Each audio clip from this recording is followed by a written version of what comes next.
Next, we'll talk with Dr. Juergen Fritsch. After earning a PhD degree at Carnegie Mellon University, he was a co-founder of M-Modal. Today, he's the company's chief scientist. Juergen, thank you very much for being with us today. Thanks for having me. You are the chief technology officer of M-Modal, I believe. Chief scientist, actually. And the company, which, as you know, I've been interested in for years, was founded in 2001. But it was quite a number of years before the technology was built into electronic medical record systems for direct use by physicians. Could you explain why that happened that way, and more specifically, how you went about training the system? Yes, so this was actually very intentional on our part. When we founded the company, we were looking for an application of speech technologies that would tolerate the error rate, that's still present in today's technology. If you're familiar with like telephony systems and other speech-enabled dialogue systems, you're familiar with how annoying it can be to an end user to have to deal with misinterpretations and errors by the technology. So instead of doing that and going straight to the end users, we decided to go a different path, and we used the technology on the back end first. And we did this by enabling an existing workflow based on dictation and transcription. So in the US, there's billions of lines of documentation created in healthcare every day or every year through dictation and transcription workflows. And we enabled those dictation transcription workflows, specifically the transcriptionists that were doing that, to be much more productive, in that we produced a draft document that they can review and correct, and thereby be twice as fast as if they had to type it all from scratch. So that was an immediate use case for the technology. There was an ROI attached to it, and it allowed us to build up a business, and at the same time collect huge amounts of data. We collected billions of audio recordings and got them transcribed, corrected, if you will, by these transcriptionists as part of the process. So it was a fairly ingenious way to basically collect the data, including corrected transcripts, to then train the system to get better and better.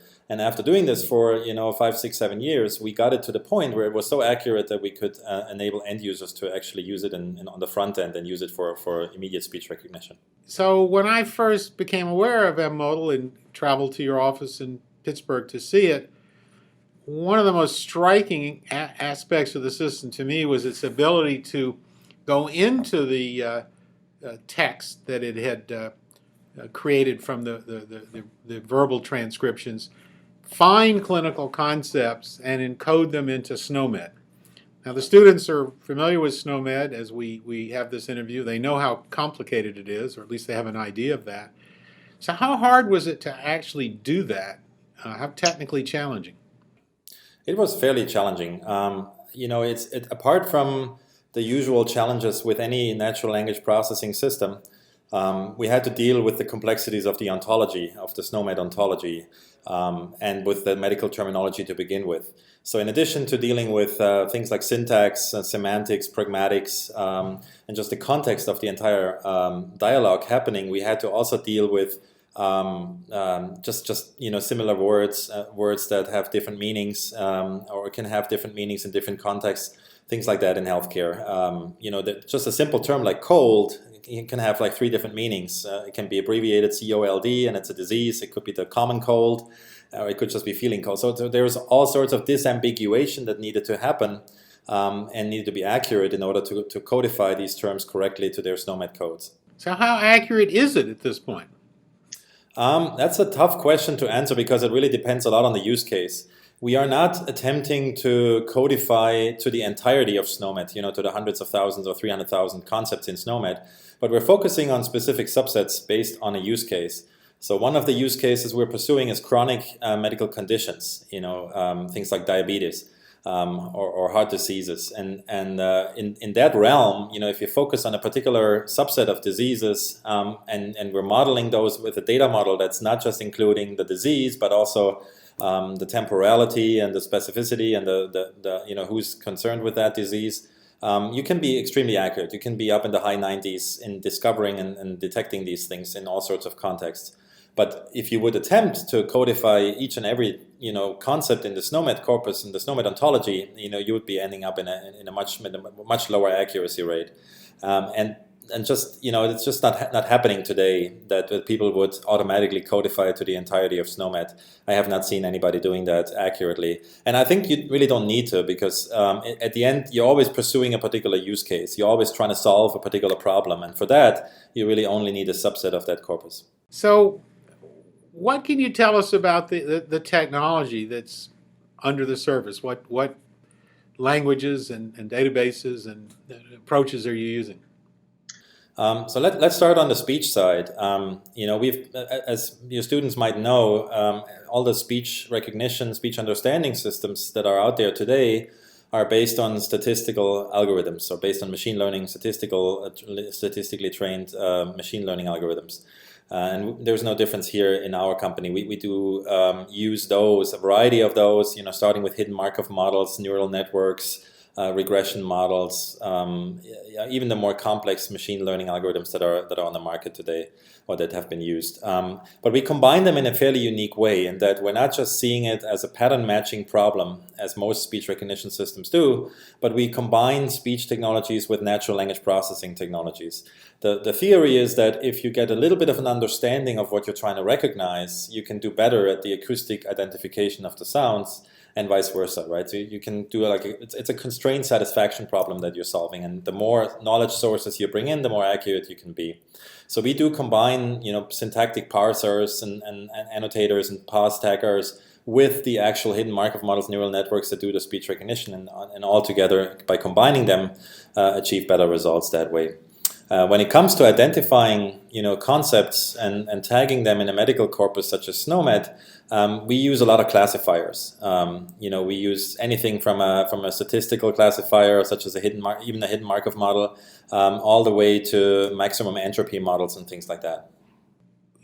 I know you've begun to incorporate M-Modal into commercial EMRs. I believe Greenway here locally was the first. How's that going? It's going really well.